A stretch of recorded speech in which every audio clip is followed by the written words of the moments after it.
अस्सलाम वालेकुम। कैसे हैं आप सब लोग? उम्मीद करती हूँ आप सब लोग खैरियत से होंगे और अल्लाह पाक हम सबको अपनी हिफ्ज़ अमान में रखे। आमीन। और जनाब आज हो रही है किचन की डीप क्लीनिंग और आपके साथ मैं कुछ ख़ास टिप भी शेयर करूँगी कि आप भी अपना किचन किस तरह से साफ़ रख सकते हैं। और इसके लिए ख़ास तौर पर आपको बहुत सारा टाइम और बहुत सारा एनर्जी वेस्ट करने की ज़रूरत नहीं है। मैं आज जो कि अपनी जा रही हूँ फ्रेंड के यहाँ, तो आज मुझे ऐसा कुछ काम नहीं है और स्पेशल काम जो होता है वो तो दरअसल खाना पकाना होता है, और वो नहीं है तो ऐसा लगता है कि जैसे बहुत फ्री हैं। तो मैंने सोचा कि वैसे तो अल्हम्दुलिल्लाह मेरा किचन साफ़ ही होता है, लेकिन फिर भी मैंने सोचा कि आज थोड़ी सी सफाई कर ली जाए। सबसे पहला काम जो मैं करती हूँ वो है बर्तन धोने का, और यही सबसे पहली टिप है। हमेशा अपने बर्तनों को धुला रखें, साफ़ रखें। सिंक पे कभी भी बर्तन नहीं होने चाहिए। आप खाना चढ़ा रहे हों, भुनाई कर रहे हों, या आप कोई भी ऐसा काम कर रहे हों, जैसे कि चाय पक रही है या और कोई ऐसा काम है, तो उसके दौरान आप हाथ के हाथ बर्तन धोते रहें। इस तरह आपके बर्तन जमा नहीं होते और किचन खाना पकाते हुए या काम करते हुए भी साफ़ रहता है। तो ये सबसे इम्पोर्टेंट टिप होती है कि आप अपने बर्तनों को साफ़ रखें और कोशिश करें कि सिंक जो है वो खाली रहे, बर्तन धुले रहें, और इससे साफ़ सुथरा लुक भी आता है और सिमटा भी रहता है। दूसरी इम्पॉर्टेंट टिप ये है कि बर्तन धोने के बाद अपने सिंक को बहुत अच्छी तरह से साफ़ करें, क्योंकि सिंक पे हमारे ऑयल के बर्तन और इस तरह की ग्रीसी चीज़ें हम वॉश करते हैं, जिसकी वजह से सिंक जो है वो ग्रीसी हो जाता है, और अगर इसे आप रेगुलर सफाई ना करें तो वो ग्रीस जमना शुरू हो जाती है और फिर बहुत टफ स्टेन जो है वो उस पर हो जाते हैं, और फिर कभी साफ़ करना शुरू करो तो बहुत मुश्किल होती है। तो इसलिए हमेशा कोशिश करें कि हाथ के हाथ दिन में एक दफ़ा, या तो रात को जब आप अपना किचन समेट के बर्तन वगैरह धो के जाएँ उस टाइम, या फिर सुबह उठ के एक दफ़ा अपने किचन के सिंक को बहुत अच्छी तरह से साफ़ करें। ये मैं स्क्रब से साफ़ कर रही हूँ, इसको अच्छी तरह से मैं साफ़ करूँगी, ताकि कोई भी ग्रीस या कोई भी गंदगी जो है वो परमानेंट होके यहाँ ना ठहर जाए। थर्ड टिप ये है कि अपने स्टोव को हमेशा साफ़ रखें। इस बात का इंतज़ार ना करें कि वो बहुत ज़्यादा गंदा हो जाए या उस पे बहुत ज़्यादा निशानात हो जाएँ, क्योंकि अगर आप उसको रेगुलर साफ़ नहीं करेंगे तो फिर जो है वो चीज़ें उस पे बहुत ज़्यादा चिपक जाती हैं और उसको साफ़ करना फिर बहुत ज़्यादा मुश्किल होता है। तो इसलिए जब भी आप खाना बना के फ़ारिग हों, रात या फिर रात के टाइम जब आप अपने किचन की फ़ाइनल सफाई कर रही हों, तो उसके बाद अपने किचन के स्टोव को बहुत अच्छी तरह से क्लीन करें। यहाँ थोड़ी-सी मैं डीप क्लीनिंग कर रही हूँ, जिसकी वजह से मैंने सारी चीज़ें हटा के और अच्छी तरह से इस पे साबुन लगा के और इसको अच्छी तरह से रगड़ रही हूँ।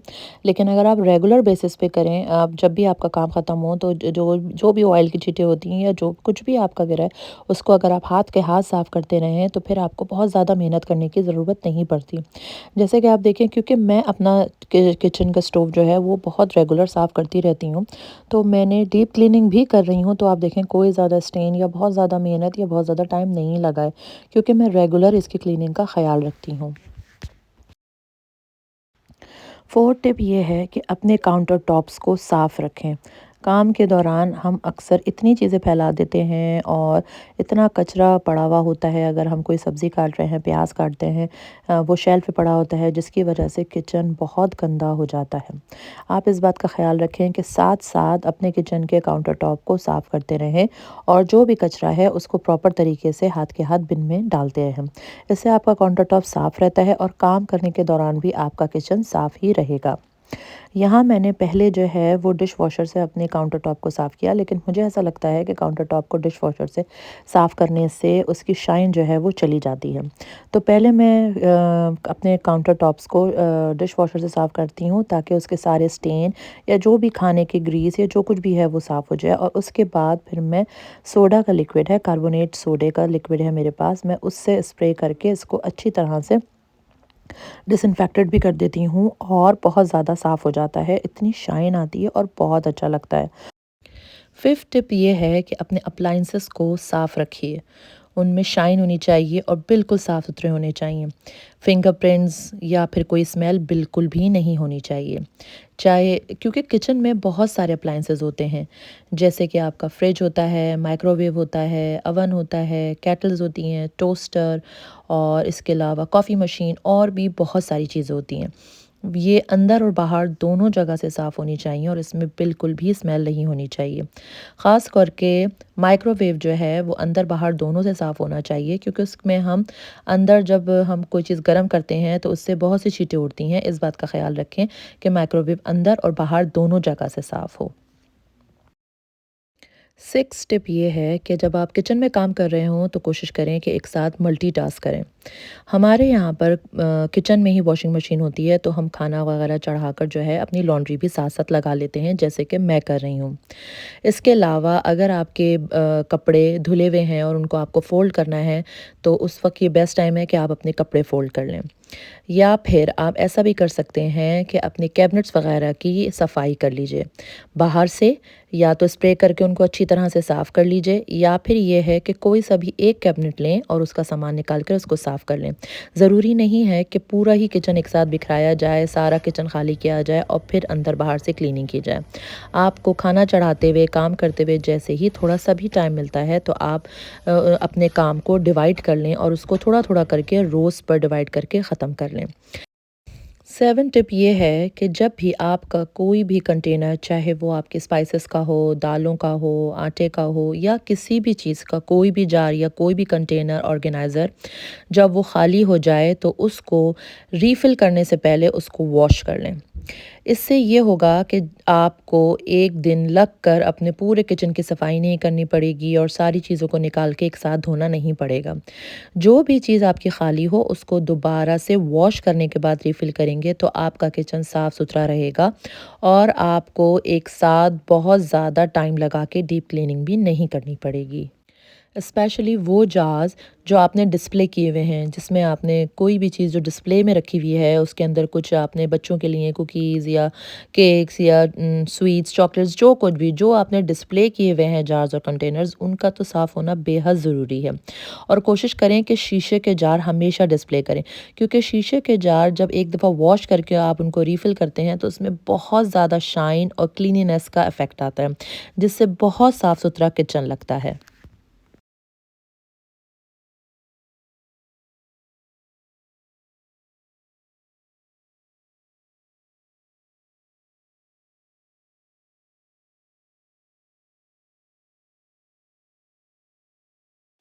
8 टिप ये है कि आप वीकली या मंथली एक रूटीन डिसाइड कर लें कि आपको अपने किचन को साफ़ करना है, बाहर से भी और अंदर से भी।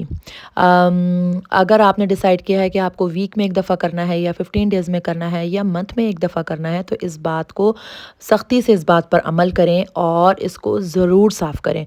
क्योंकि ज़ाहिर है हम जब कुकिंग करते हैं तो उस पे बहुत सी चीज़ें गिरती हैं, छींटें उड़ती हैं, बच्चे कुछ गिरा देते हैं जिसकी वज़ह से उसपे निशानात और धब्बे पड़ जाते हैं।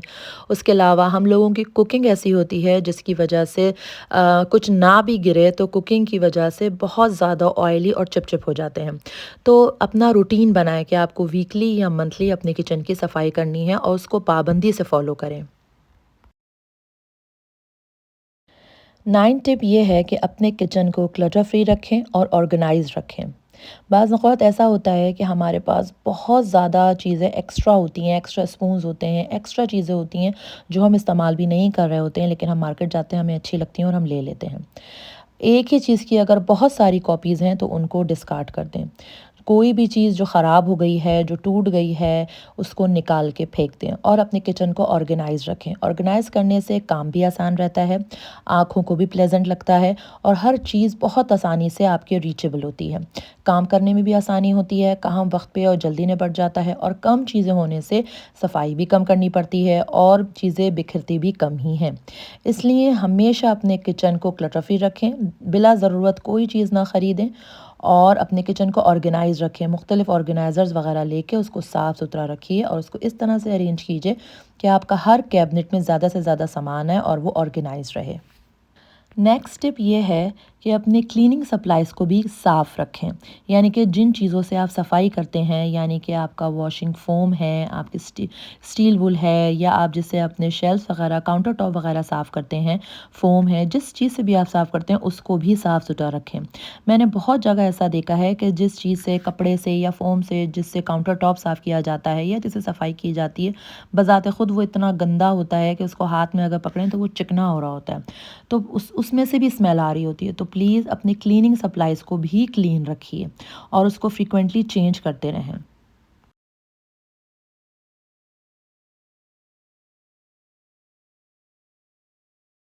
11 टिप ये है कि अपने किचन में बास्केट, ट्रेज़ और रैक्स का इस्तेमाल कीजिए।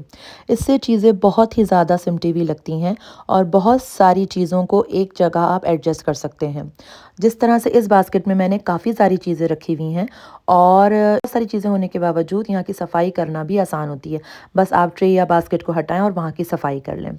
बहुत ज़्यादा मेहनत भी नहीं लगती और देखने में भी बहुत प्लेज़ेंट लगता है। इन चीज़ों को मिनिमाइज़ करने के लिए, खूबसूरती से डिस्प्ले करने के लिए ट्रेज़ और बास्केट का इस्तेमाल करें, जिससे सफाई भी रहेगी, देखने में भी अच्छा लगेगा और बहुत सारी चीज़ें एक साथ रखे होने के बावजूद भी क्लटर नहीं लगेगा।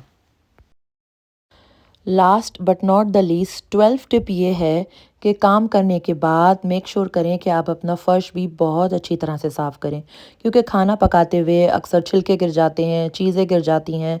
हम जब खाना पका रहे होते हैं तो छींटें भी उड़ती हैं, ऑयल भी गिर जाता है, जिसकी वजह से हम जो चप्पल पहन के काम कर रहे होते हैं, जो स्लीपर्स हमने पहने हुए होते हैं, वो भी गंदे और चिपचिपे हो जाते हैं। और उसके बाद जब हम किचन से निकल के घर के दूसरे हिस्सों में जाते हैं तो वो जगह भी गंदी और चिपचिपी हो जाती है।